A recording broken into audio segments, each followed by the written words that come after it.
How to create a new database user in DirectAdmin.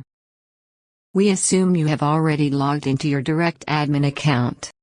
In the Account Manager section, click MySQL Management. In this MySQL Management interface, you can create new databases or manage existing ones. Here it shows the existing databases. Click the database whose new user you wish to create.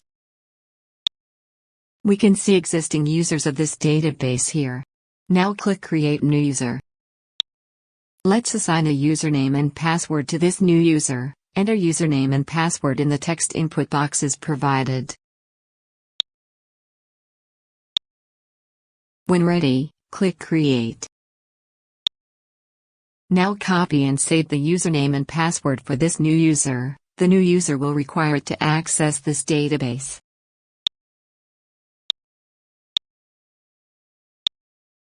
Here is the new user we just created. Thank you for watching.